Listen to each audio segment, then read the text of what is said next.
Hey Supernatural family, this is Emily from Supernatural on the Rocks. If you haven't heard about Anchor, it's the easiest way to make a podcast. Let me explain. Number one, it's free. There's creation tools that allow you to record and edit your podcast right from your phone or computer. Anchor will distribute your podcast for you, so it can be heard on Spotify, Apple Podcasts, and many more. You can also make money from your podcast with no minimum listenership. Anchor is everything you need to make a podcast all in one place. So download the free Anchor app or go to anchor.fm to get started.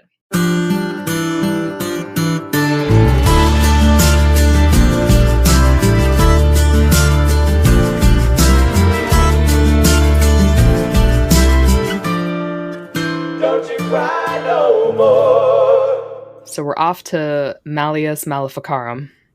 I strongly disliked this episode. This is the only episode of the whole season. Actually, the only episode up until now watching the show that I was just like, I can't do this, and just like skipped through parts of. Teeth and dead bunnies. Nah, I'm out. I was gonna say, is it because it's witches? It's the teeth. No, it was the specific types of gore and the maggots. Okay. No, the specific types of, like, I don't know. The teeth got me. I do like that the backstory. We got some backstory on Ruby. Yes. So what we've got here is a coven of witches who have potentially killed people. Ruby shows up to warn the brothers that the witches are too powerful and will surely kill them. And Dean tells her to fuck off because he hates her. And try to go after the coven, who obviously attack them because duh. And yes, we get her backstory that she was a human and a witch. Love it. Yep. I also liked the conversation about, like, because Sam wanted to kill the coven and Dean was the one who was like, well, they're women. They're human. Yeah. And Sam was like, but they're murderers. And I wanted to be like, so are you. Yeah, really. Let's not cast some stones at glass houses there. Yeah. Like, it's always an interesting discussion in every one of these seasons. It's like, who do you get to decide who to kill? Like, which bad creature is bad enough to kill? Because they are murdering people. The coven here, like, they're causing death, but so do you.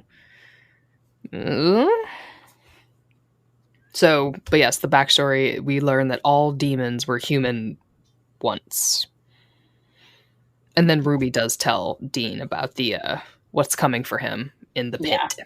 This episode is also the first mention of Lilith. Ah, Lilith. Also generally regarded as a take on Charmed. Was a TV show that aired at the same time that was also about siblings battling evil, but they were witches. Apparently the book they used in this coven in this episode was the same one they use on Charmed. That's either cool or weird. I'm not sure. Yeah. I mean, I can't tell. So the Supernatural Fandom wiki says a spoof on it. Okay. So I don't know. The show's aired concurrently for part of their run. Okay. I guess an homage. Yeah, homage seems like it might, because it wasn't really... It wasn't funny, yeah. It wasn't pulling humor out of it. Interesting. Yeah, I never watched Charmed. Charmed on the Rocks. Yeah. I did not watch it either. I was not a big fan of witch content either. Witch content art? No, I'm just kidding. It's a terrible joke. That's why I don't pun. Do we... Some further trivia. Yes.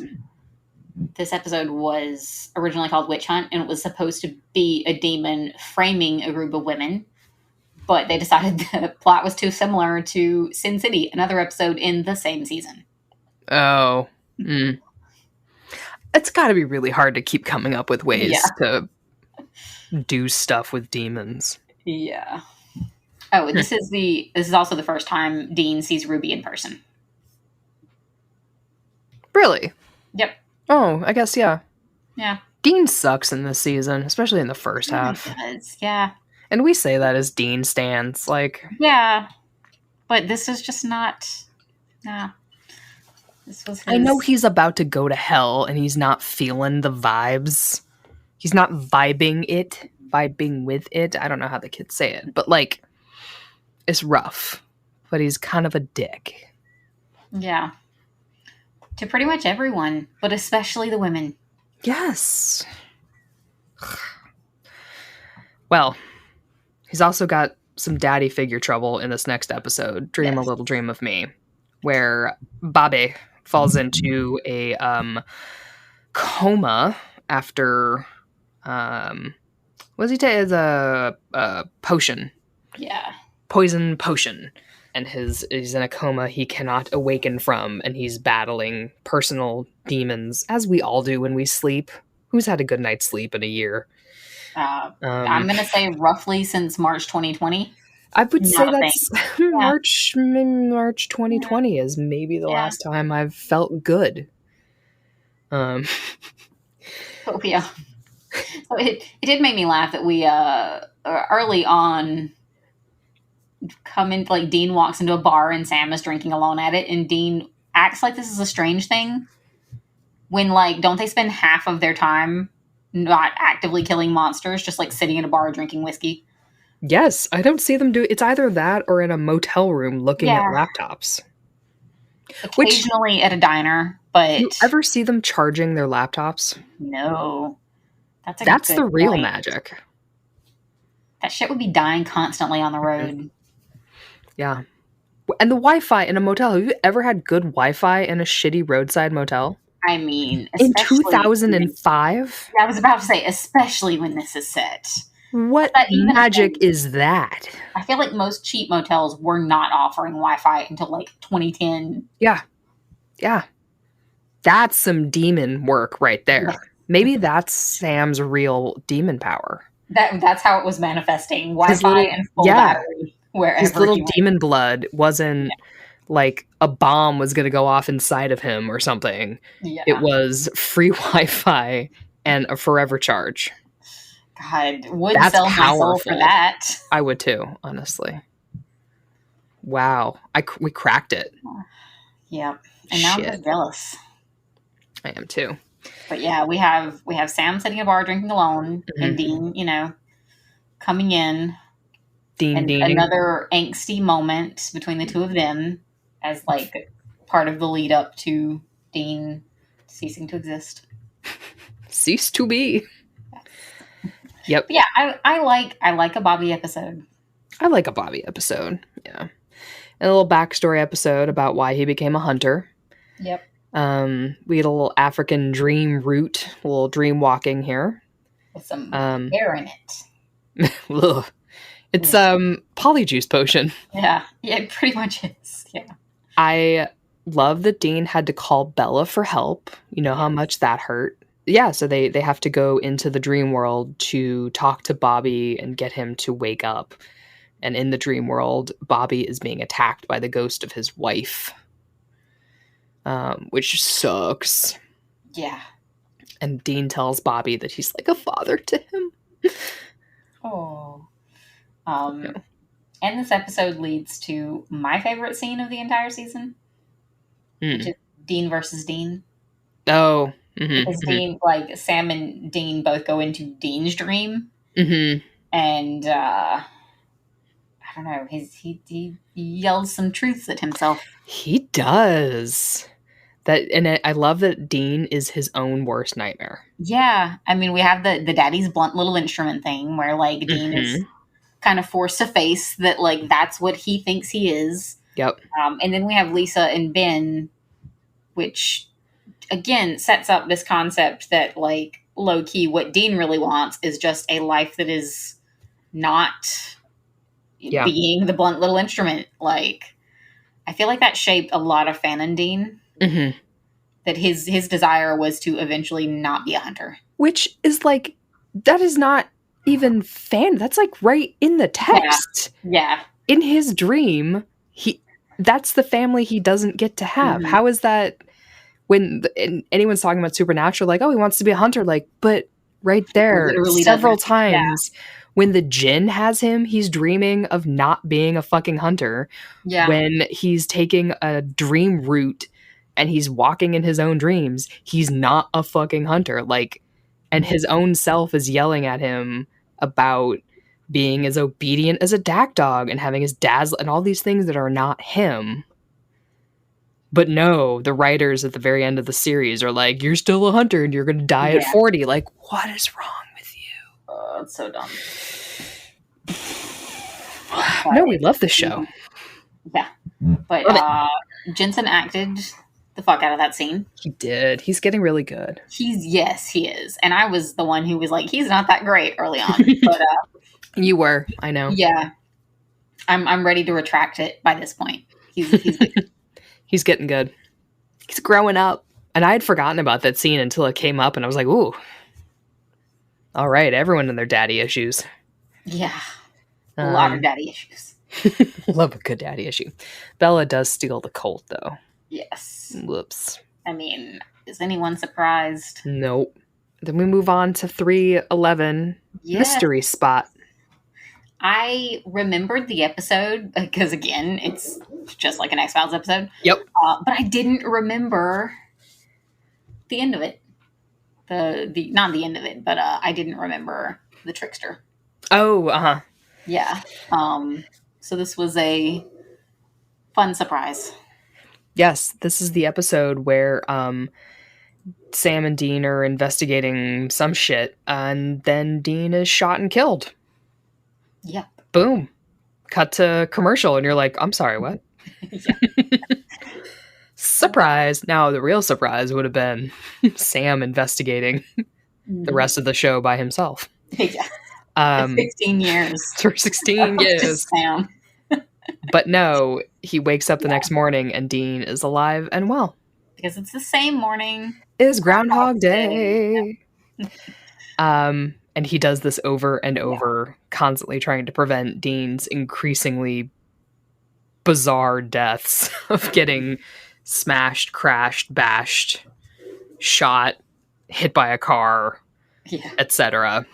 I enjoyed it. Like, this is a trope of sci-fi type shows that I pretty much enjoy every time. Yep.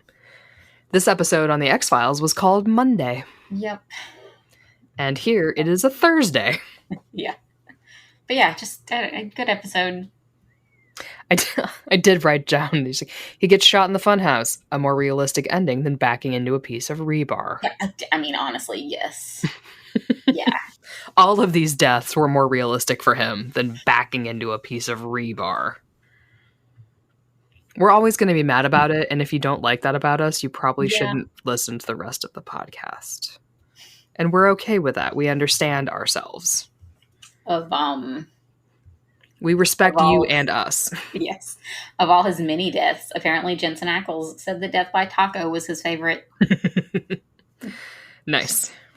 Jared, meanwhile, hated this episode because he had to cry all week, and it was, quote, emotionally taxing.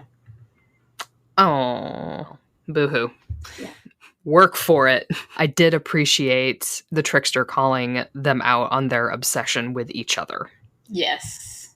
Because he's absolutely right. All of the bad guys know it. Yeah. Like, they'll know. Everyone knows. Because apparently there's, like, MySpace for bad guys. Yeah. They're all on that WhatsApp group together. They are.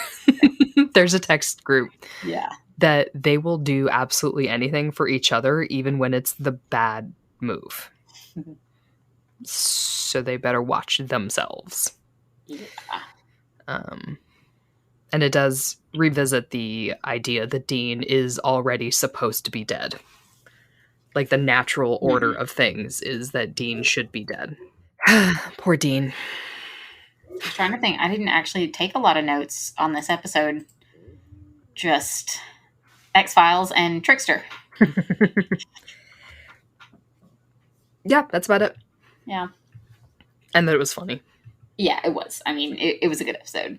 I feel like more often, less notes for me means I liked it and was like into the episode and didn't stop to nitpick. Right. Yep. I think this is like, I don't know, from 310 on, they're just better episodes. Mm-hmm. Because I also, well, there's a really good one coming up, but we get in 312 we get the intro to Lilith. Me too. Which felt like it was kind of, I don't know. This is one of those like pacing things that I think the writer's strike fucked up. Because it felt like that would have been a good place to introduce her if it was a 22 or 24 episode long season. Yeah, because now there's like 4 episodes. Yeah, you're meeting the big bad with like 4 episodes to go. Yes. Yeah, obviously this was not the intention. Yeah. But the episode itself, they're trying to get the cult back from Bella. Mm-hmm. Yep. Unfortunately. Yeah. She had other plans. She did. She got Agent Henriksen on the case. Yep. Oops. They get locked in a cell. They get arrested. Yep. Which has happened. Like, it's something they've done before, but that is one of the more realistic things that Supernatural could repeat. Because, like, no shit, the cops would keep being after them with all of the actual crimes they're committing. Yes. The murder, the mayhem, yeah, the larceny, the credit card fraud, yeah, the destruction they leave behind. The destruction of property alone, my God. They just wreck some houses. Yep. Mm-hmm. The fingerprints they leave behind. Yeah. Every time there's a dead body in these small towns, surely there are fibers and hairs and fingerprints. They're not that careful either. They bleed a lot. Yes. Like, a lot of blood. What is the FBI's CODIS? Like, surely CODIS is just chock full of Winchester blood.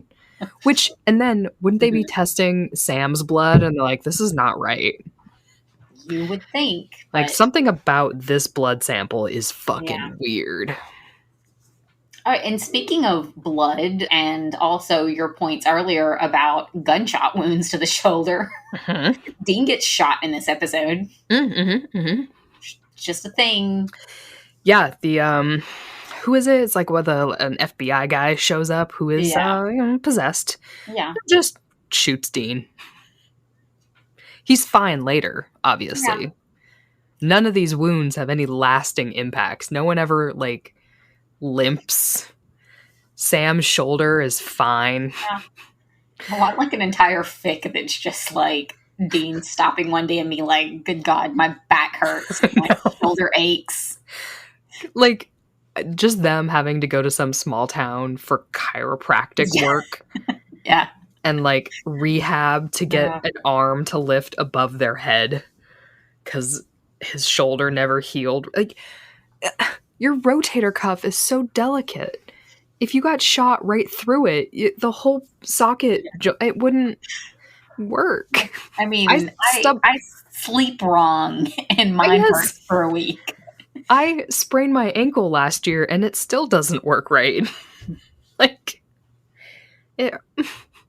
I know when it's going to rain based on my ankle. And these guys are out there getting their ass whooped and their faces are still perfect. Yeah. No broken noses. No teeth. No teeth knocked out. Oh my God. No, like, the black eyes don't last. I would love an episode of them just, like, one swollen eye shut. Like, they just, like, can't go into town. Yeah. They would have to explain. Or just, like, no broken knuckles. Stopping by a pharmacy because one of them needs, like, gauze. Yeah. Yeah. That's the realism I crave.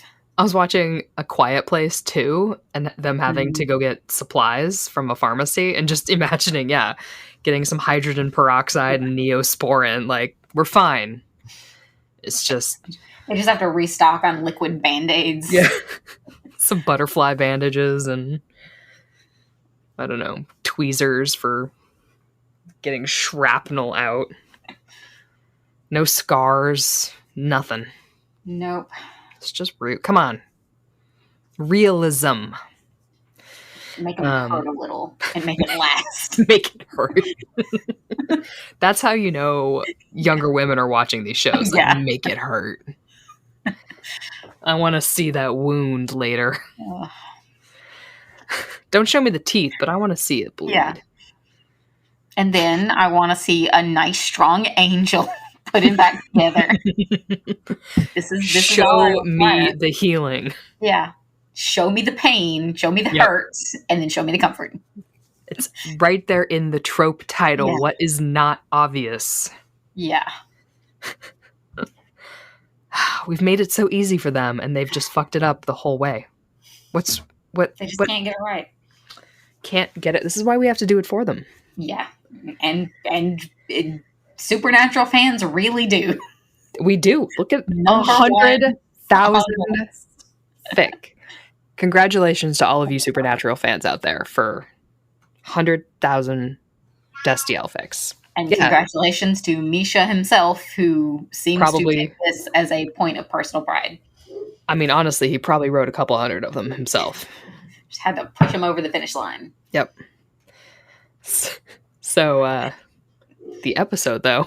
Yes. So we have this whole episode where we're getting to know, it's a little bit of a bottle episode in that most of what we see are the small group of characters in the, oh my God, I can't think of the place.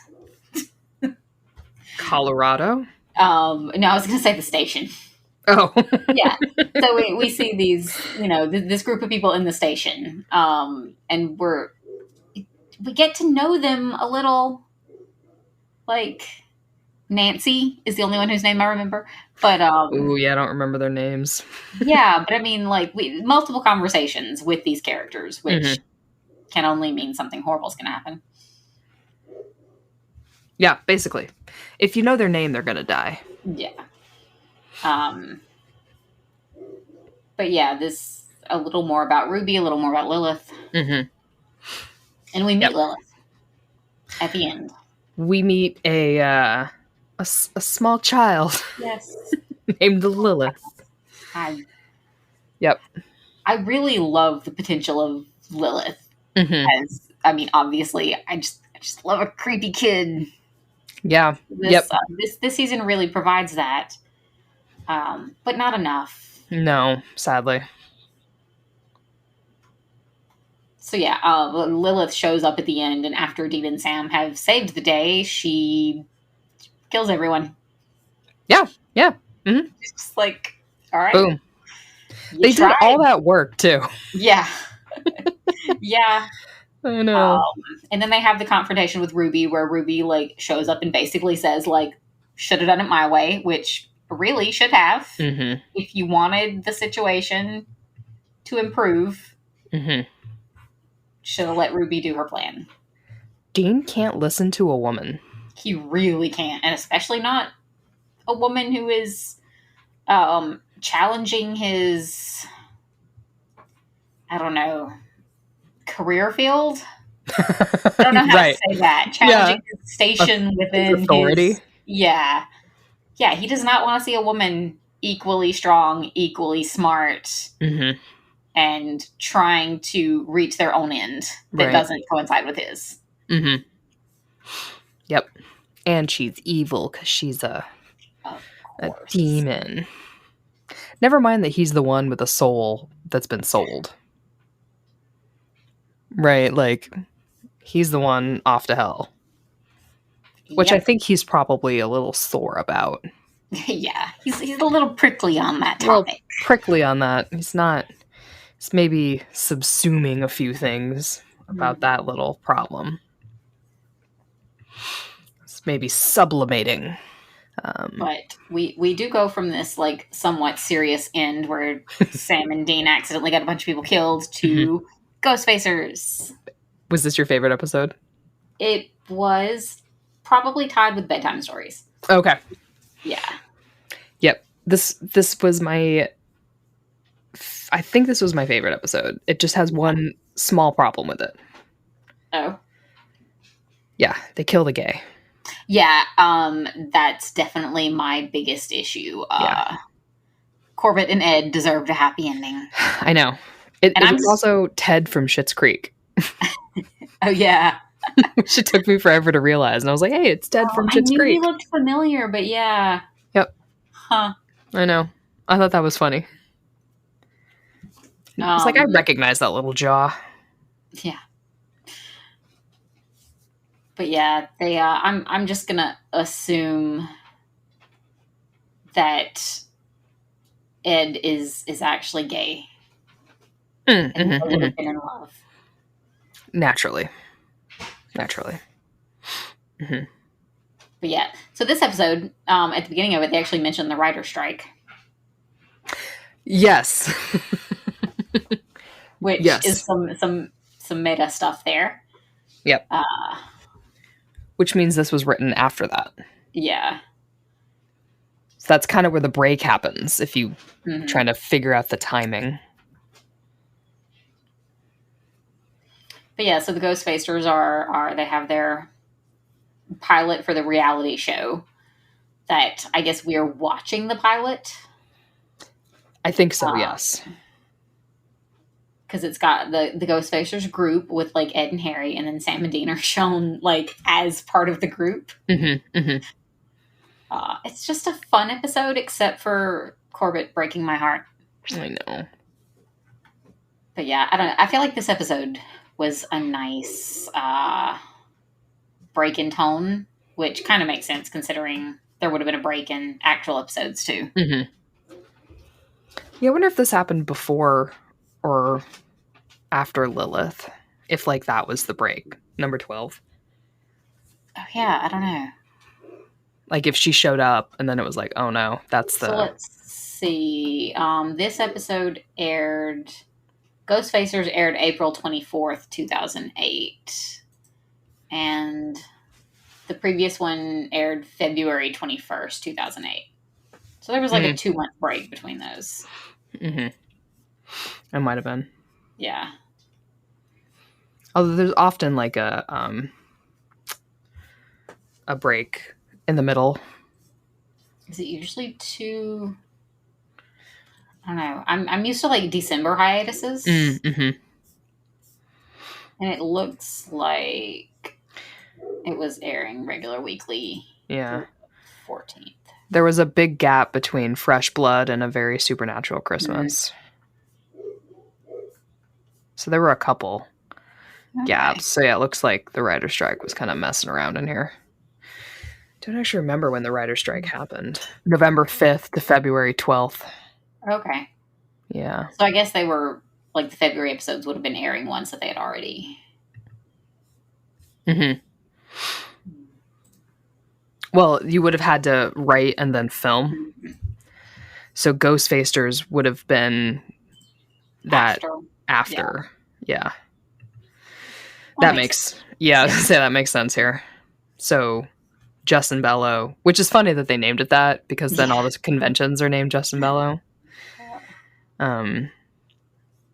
Yeah, I like this episode. It's a bottle episode, sort of. Yeah. It takes, like you said, it takes a different tone. It kind of pulls you back out of... Although, I can see why some people wouldn't like it, because you're so far removed from the tone of Lilith. Yeah. But I love these kind of more season 1 supernatural episodes that are... I like the standalone ones, and I like the ones that have a couple of layers to them. Yep, and I liked the visual of Sam and Dean rolling up in Baby, pretending to be cops, all badass, until Ed and Harry recognize them. They're like, "Hey, it's you guys!" Like, oh shit. And I mean, it's creepy of the idea of this bad guy like bringing dead bodies back to the house to play with, because he's bored and alone in this house. But it does suck that Corbett is... Yeah. This poor gay kid is the one who's murdered and ghostified. Like, oh. I mean, and as much as I loved him, like, it does really go back to, this is not the season if you're a woman. It's not the season if you're not white, and it's not the season if you're not straight. Nope. I just wonder if they knew they were doing that, or if it was so oblivious. I think if they had a writer's room full of straight white men, they were probably oblivious. Yeah. I like to think so anyway. It's almost easier if they're oblivious. Or they were falling into that behavior of, oh, we're including women and minorities. We have to have some characters die. Like, not, Yeah. not really acknowledging that all the ones that are dying are basically the Mm-hmm. women and the minorities. Yeah, and it's like, really, the power of unrequited gay love saves the day. That's how you're gonna. Yeah. Like, Well, that is some foreshadowing. they knew all along. Like, come on, you learned nothing in 16 years. Oh, That is some terrible foreshadowing. Shit, horrible. I Yeah. don't like it. Take it back. I don't want it. Yeah. Take this dinner back. It's terrible. No, thank you, sir. I will make my own. Pull up AO3. I was just gonna say, it takes this fic right over. Yes. I'll bring my 200,000 word fic right over. Fuck you guys. So we move out of a Monster of the Week episode into 3x14 long distance call, where Dean gets a call from Papa John's. This episode felt so weird because like it felt like the technology was dated, but while they were also making a point that the technology was dated. Right. Like, so many people using actual phones. And just, I don't know, even the references, the like reach out and touch somebody. Mm-hmm.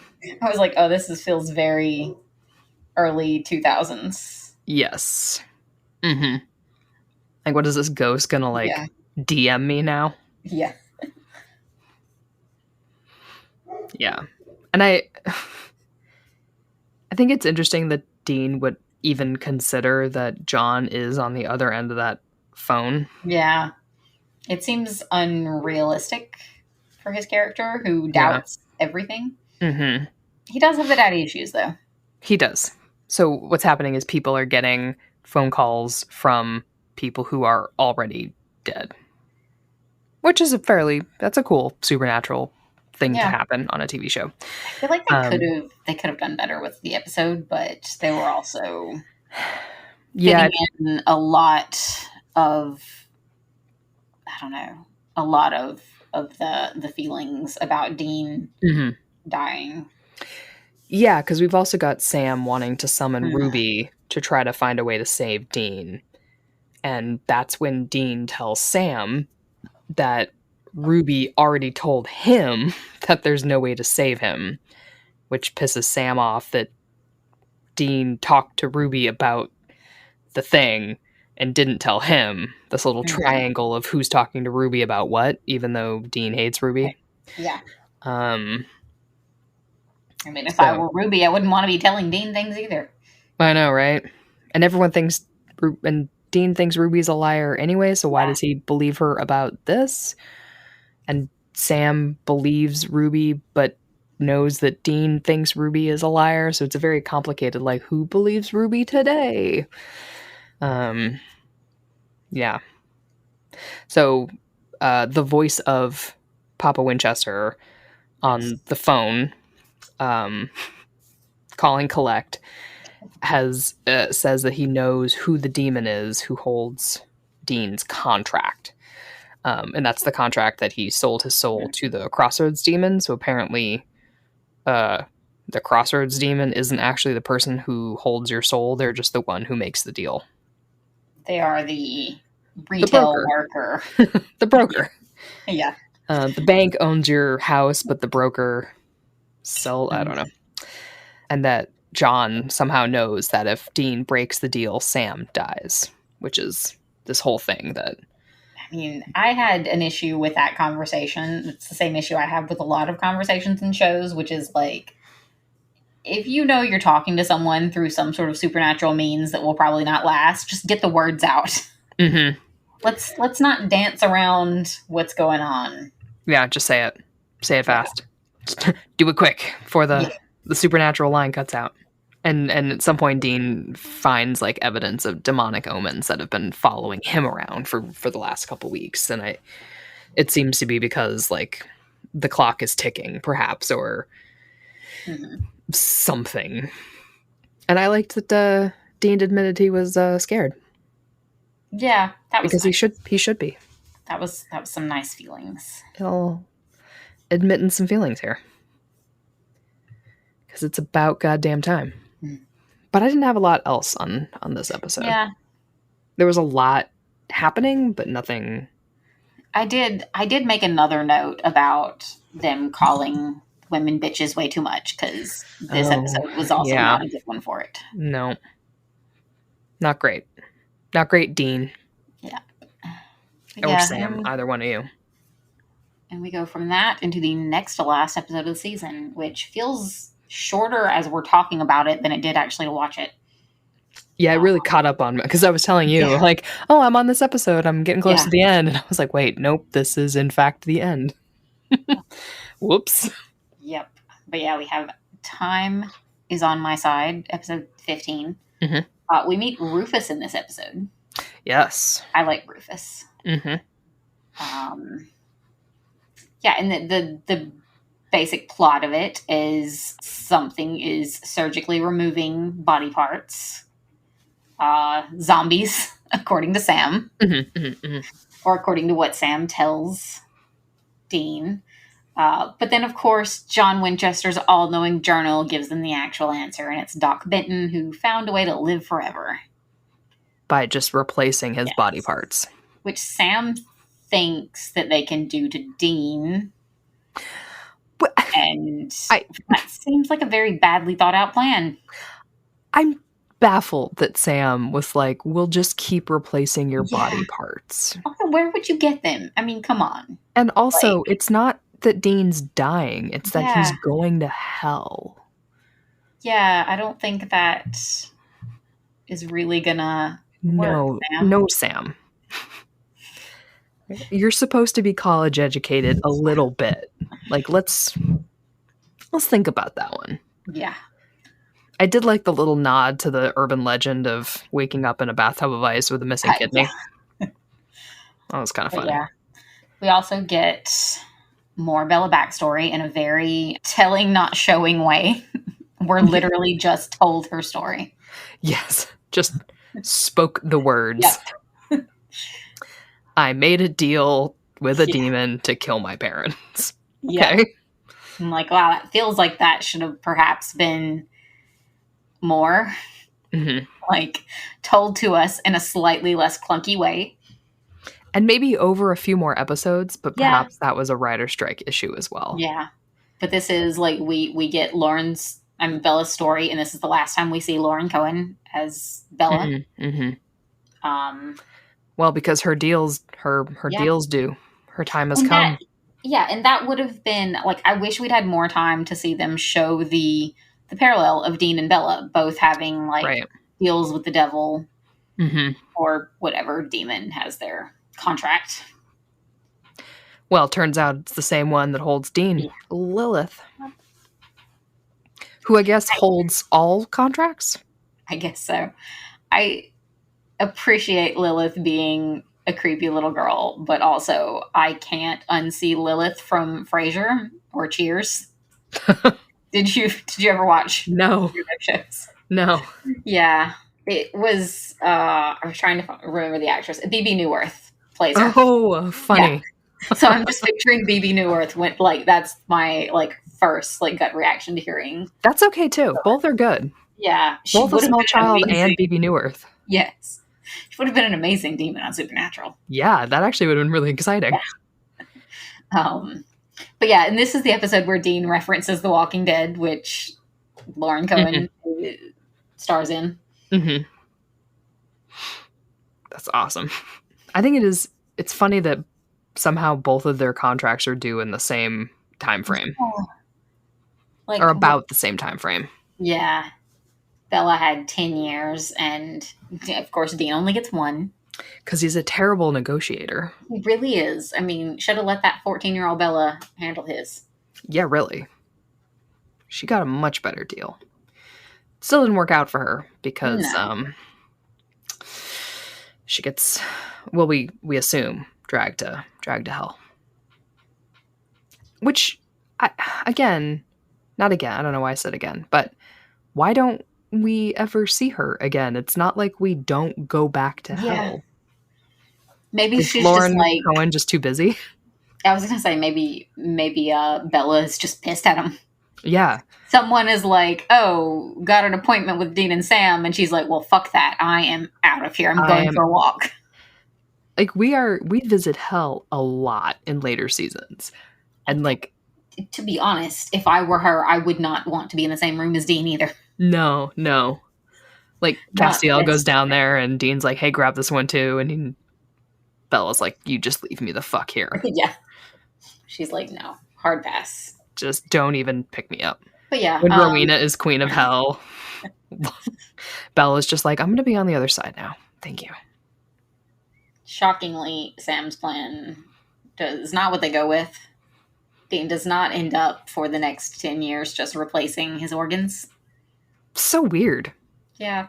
I did think it, again, I don't think it was foreshadowing. I think it's just a repeat of an idea, but they lock the doctor in a coffin forever, which is what Dean wants to do to himself in like 10 seasons when he has that thing. Which I guess is just his go-to when they can't think of anything better to do, is like, lock it in a box. Yeah. Gotta, sometimes just gotta take it back to basics. Just back to basics, in a box in the ground. Or in his case, in the ocean. But yeah, like, oh, they're gonna do that later. But then, we get to the season finale. No Time's rest up. Wicked. We got, 24 hours, 30 hours to go? Yeah. Yep. Time's up. Search is on for Lilith. They discover her location using a divining rod, I think. Something like that, yeah. That they've never used before. Mm-hmm. I kind of hate... I can't decide if I hate or love when shows like this do that, where they're like, hey, I have this thing that we could have been using this entire time. Yeah. But we're only going to use it this once. Conveniently, we will not pull it out in the future. Conveniently, we're never going to use this magical thing that we have used before. So they go off to New Harmony, Indiana. Sam wants to summon Ruby for help, but Dean doesn't want to because Ruby is a liar. Is his reasoning. Because Dean has never told a lie. Never, ever. Ruby wants Sam to use his... Are they demon powers, or is like demon blood powers? What do we call those? Special children powers? Yeah. That he hasn't used all season. Yeah. To try to hurt Lilith. So Sam wants Ruby. Ruby wants Sam. Dean wants none of them. Sam wants the knife. Ruby says Lilith's guard is down, but we don't know why. And then Dean takes... I didn't realize it doesn't actually explain that. Yeah, right? She just says, like, oh, Lilith's guard is down. Like, because she's taking a nap? Really? Is it nap time for the toddler? Dean steals the knife off of Ruby and locks her in a demon trap, because that's always a good idea. Yeah, why not? I love that Lilith has taken her family hostage. Yeah. And is like cake for breakfast, lunch, and dinner. Read me the same bedtime story 30 times. In other words, like an actual child. Just a toddler. An actual child. Demon or actual child, no one can tell the difference. Same difference. Yeah. I also think it's interesting that now that Dean is approaching hell, he can see demon faces underneath real faces. Mm-hmm. Didn't appreciate him calling Ruby ugly. Yeah. Not necessary. But Bobby rigging holy water in the sprinklers, amazing. That was good. Yeah. Love it. But Lilith jumps out of the little girl before Dean can get there. Mm-hmm. And the Hellhounds have arrived. Dun, dun, dun. So yeah, where they're not a writer's strike, the plan was, and it's sort of predictable, like to see where they got and what they wanted to do. But it was definitely for Sam's powers to grow throughout the last part of season 3. Mm-hmm.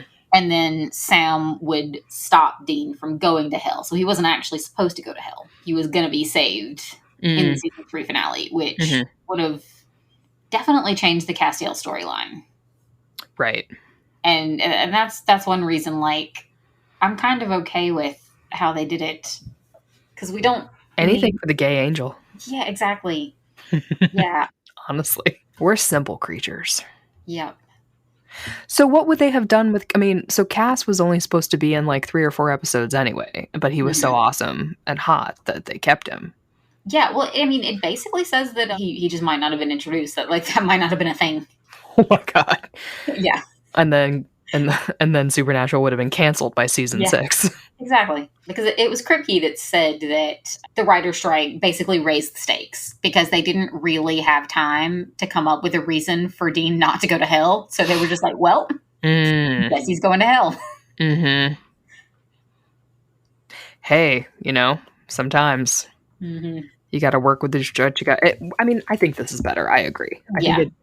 Because I think sometimes when your main characters continuously escape danger, I get, like we were saying earlier, it's just boring. You're just kind of like, they win again. And it's especially nice, and I can't really attest to how much Supernatural does this, but I'm assuming there's some level of like lasting impact from him being in hell. I mean, it's not like a gunshot wound where the next episode you're totally fine. It's never mentioned again. Yeah.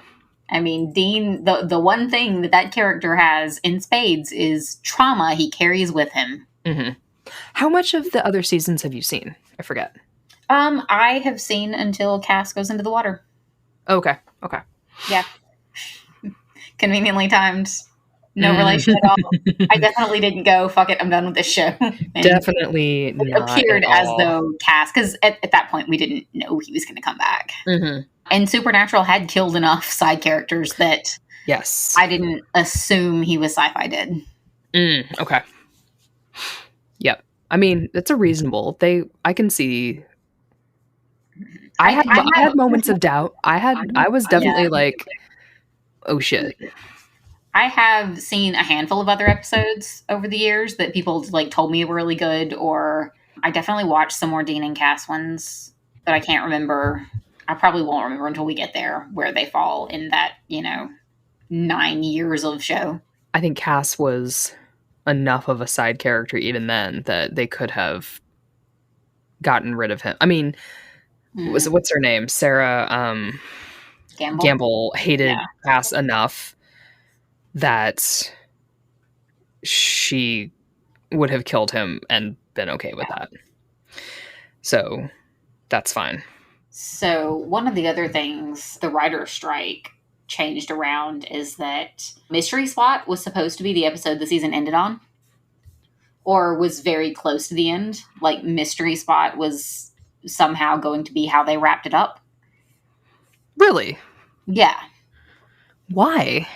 I that's a good question. I don't know, something to do with Dean dying over and over, but yeah, and then Kripke has confirmed like Dean was going to be saved. He says maybe even before the season finale, but the cost was that Sam was now this fully operational dark force. Oh, okay. So I guess that would have been the swap off, like bait and switch. Dean's okay, Sam's not. I mean, we get Dark Sam later. Yeah, they and he says that they just like bumped some of that to season 4. Okay, that makes sense.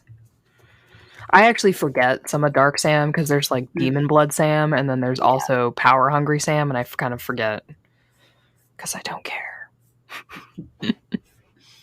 Yeah. I mean, what? So sorry, Sam stans. We love you. It's not you, it's us. During the hiatus, there is actually a Supernatural scrapbook on the wiki. Because I was curious. I saw it linked, and then I was curious as to what they were doing during the hiatus. And apparently they just did a lot of appearances. The Contractual Obligations Tour is what it's called. Yeah, they went to Australia as part of a WB press tour in like February. So Mystery Spot was the last completed script that could be shot after the strike started. Oh, okay. So it was originally it was to air before 3/12. But then Kripke decided to change that around. Okay. All right, that makes I can see that. Yeah, that would feel like such a weird episode to end the season on. I mean, I'm assuming it would have the episode would have gone differently. Yeah, I liked the episode, so I I do like how it turned out. It's always such an interesting. I love hearing writers and showrunners talk about how their thought process of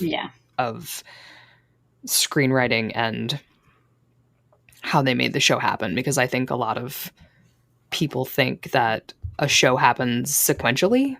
Yeah. And that, like, you write an episode, and it just goes in order, and that you do it all at once. Like, no, not at all. Yeah. And like, you'll start writing a show in the summer and you'll get, 6-7 scripts written, and then you'll start filming, and now you're racing the clock to write the rest of the scripts before filming catches up. And the network, you can like air things out of order, and then people will get mad, but things happen and you change things and shit happens. It's not pretty. It doesn't always make sense. It's not a book, you don't have complete control over it. Yeah, especially when your show is on a network like CW. Yeah, exactly. And that happens to every show. It's not like, well, what happened to Supernatural? Like, same thing that happens to every goddamn show. Yeah. Speaking of CW, though, because of the writer's strike, CW made its earliest renewals announcements ever that year, and Supernatural was like the first one it renewed. Okay. I guess they were just like desperate to be like, no, we promise we will have TV. Mm-hmm. So the trivia on the thing says that had an average of 2.74 million viewers and a 1.0 rating. And honestly, I have never understood ratings. Yeah. If you think about, this is still in the time before DVRs, and this is still before streaming, and you had to watch it when it came out, which is maybe when ratings were more important, but it's a genre show, it's a CW show. I think this is maybe before it started changing dates and times, but Supernatural has aired on every day of the week throughout its... Oh, wow. I right? didn't even know that. Wow. I think it has at one point aired on every day of the week at this point. Uh-huh. Apparently, No Rest for the Wicked is the most watched season finale of the entire series. Now, I don't know if that is updated information for the finale. Yeah. Surely the actual finale got more. I don't know. Or the Spanish airing. Yes. The Spanish dub. Yes. Shocking upset in ratings there. This YouTube clip has now been streamed more times. Exactly. So so we have some thoughts on, which we've been expounding upon this entire 3.5 hour episode. We have kind of two major characters who are throughout this entire season, Bella and Ruby 1.0. What do you think of them? They just make me kind of sad, because I think that we should have had more of both. And I did read that Lauren was given a lot of like martial arts and combat training that she never used on the show. So like, I'm assuming there were plans there for her. I think you're right in that she may have had a love interest arc in the works that was cut short. Yeah. So I liked both of the actresses. I feel like we didn't really get enough of the characters outside of the lens of Dean hating them. Yeah, he really fucking hated them. Some redemption in those arcs would have been nice, even though they didn't really need to be redeemed, just in Dean's eyes. Mm-hmm. Right. Yeah. Like that is one of the things that makes it so shitty to watch, though, because it's not like Dean hits a point where he's like, oh, wow, I see now what, that the world exists outside of my perspective. No, he just hates the women and keeps hating the women. Mm-hmm. Like, he very much would have, like you said, if CW would let them just like randomly kill a human woman on network television, I do feel like they would have done that with Dean and Bella. At one point, Bella says that Sam and Dean are like a stone's throw from being serial killers, and she's not that wrong. She's not wrong at all. Mm. And especially when you consider most of the demons are inhabiting human bodies. Yeah, like exactly. They don't hesitate to. No, and And in the second season, they learn from Bobby maybe or someone that, the meat suits, right? If the demon leaves and the body is still okay, that Yeah. person is fine. Like, not after Dean and Sam. Not after Demon Sam get rid of, so if they just exercise them with caution, that person is potentially okay, but not the way they're treated by Dean and Sam. Yep. And then, there's Ruby. And it's not easy to tell if she likes Sam as a person, if she's in it for her own reasons, if she's trying to get something, that's fine. She's a character. We're supposed to kind of go along with it. But I mean, yeah, being in it for her own reasons is fine. How I feel like it should be done. Mm-hmm. But we do not need 16 episodes of her being called a bitch, whore, and a skank. No, we don't. Jesus. And she there is something slightly different about her in that she remembers being human. Yeah. And that's cool. That's a nice twist on a demon. Even that is kind of wasted because Dean and Sam aren't going to overlook the demon part. No, exactly. Enough. Yeah. I wish, you're right, that we should have explored that more, and I wish she had. Maybe if it was a man, they would have. Yeah. Maybe they'd have talked to her. Because she's a woman, she's either to be fucked or to be slandered. Yep. Mm-hmm. Or both. Or both, yeah. Yep. Yeah. Sam has that random sex dream about Bella. Oh, yeah, that's right. I forgot about that. Surprised that wasn't Dean, actually. Get a little hate romance in there. Yeah. So those are our kind of, we have Bobby, we have Gordon, but they don't get a ton of screen time. Bella and Ruby are kind of our key extras this season, and I would love to appreciate that they are women, even if they are both white women, but it's kind of hard to. And it is a shame that Bella is gone. Yeah. And doesn't get to return. Everyone else returns. I would have loved to have seen Bella come back. Mm-hmm. Lauren. Yeah. Where are you? We're cooler than zombies. Cooler than zombies. Yeah, our big bads are demons and changelings, witches, zombies, kind of our run-of-the-mill kids. It's normal, children. Average kids who want cake. Yep, and just children. Yep. Yeah. I find children terrifying, so none of that was surprising to me. There was some new addition to the lore. We had a Hand of Glory. Yes. Sorry. We had Hand of Glory. We had Krampus, or Evil Santa. Mm-hmm. We had some pagan lore pop up. Mystery spots, I think, was the first time we heard about those. Yeah. Where people go missing. And then a death echo in the episode with the Ghost Facers. Yeah. Which was a kind of a cool idea. I like the death echo concept. I did too, and I just don't remember it coming up again. But maybe it will. It's like they're not dangerous, they're just stuck in a loop, which is always so sad of a concept to me for ghosts. When they're looping. Just want to help them out of their loop. Yeah, so those are kind of the big bads in the lore that popped up this season. Yeah. And I did make a quick little list of favorite things just in general. I like that there was a gay character, even if he died. Yep. Right away. Yes. I like Rufus. I appreciate their network of hunters that are solidly on their side. Well, not their side, but like in terms of as opposed to morally ambiguous demon people. Mm-hmm.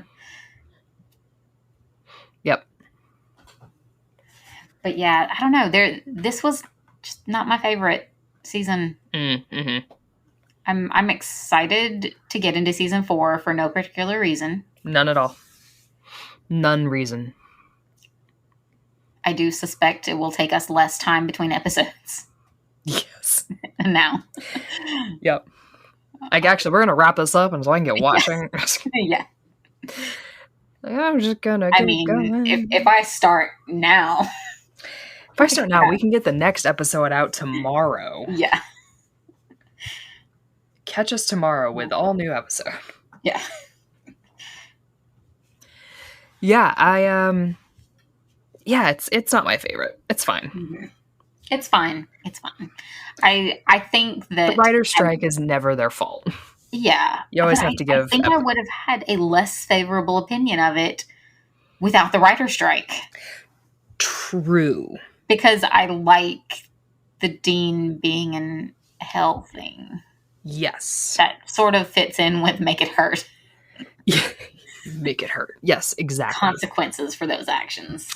Yes, I wrote down somewhere in here that like one of the great joys of the season is that he actually goes to hell.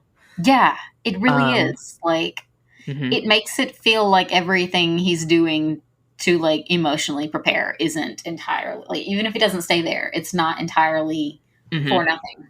Yep. And it also means that they don't always win. Mm-hmm. That you can't just make a deal with a crossroads demon and like get away with it. Now they do later in later seasons. It's like they fucking get away with everything. At this stage in their life, don't just get away with everything. I mean, he escapes, but he he does at least have some, I don't know, some trauma he carries away from it. He does. He escapes through the power of gay love, but I mean, no, that's not what happens. Don't sue us. Yeah. Kripke. Allegedly. Allegedly gay, allegedly love. Bromosexual. No bromo. Yeah. We would never imply. Yeah, so that is season 3 of Supernatural. It is short. It is not terribly sweet, and the Winchesters a little salty. And the Winchesters need to start treating women a hell of a lot better. Yes, they don't. Spoiler alert. But they do get a new friend, husband, yes. friend. It's only a friend. For now. Any last thoughts? No, I think I'm thoughted out. The flanellometer is inching up, but we're still heavily into plaids and t-shirts over, or like button downs over just plain shirts. So we haven't really reached peak Supernatural outfits. Still a lot of leather jackets. It's not quite there, but we're keeping an eye on it. So thank you for listening to episode 3 of season 3. If you want to check out our sister pod, Glee on the Rocks, you can find us there anywhere on the internet at Glee on the Rocks. And we have a Patreon if you want to support this pod and that pod at patreon.com/Glee on the Rocks. And most importantly, this podcast, which is also that podcast, but we are going to be doing Gish 2022, which we have never done before. But we're going to do it. And we have already signed up. And people can join us. Yeah, it turns out you can join our team. We don't know how it works yet because we're noobs. Yes. But in fact, if you know how it works, tell us how it works. You might have to tell us how it works. But we have a post on our Instagram at SPN on the Rocks. We have a referral code in the post. I don't know that helps you join our team, but if you need a referral code, it's there. We're not totally sure how that works. I think the teaming happens later, but regardless, I think so, yeah. We're excited to do it. We don't know what we're going to be doing, but we're going to have fun. We are not in it to win it. We are in it to have fun. Yes. So sign up, join our team when it's time, and we're gonna rock it. Any other notes? Any other point of orders? I think that's all. Oh, get vaccinated. God damn it. Yes, please get vaccinated. If you need information on how to do that, just let us know. If you need money for an Uber there, just let us know. Yeah, we'll help you with that as well. If you need to sneak out because your parents are weird about it, let us know. We'll help you there too. I don't know how, but we will. We'll turn the lights on or something. We'll figure something out. Cool. So we will see you next time for episode 4, season 4, and the arrival of the big gay angel.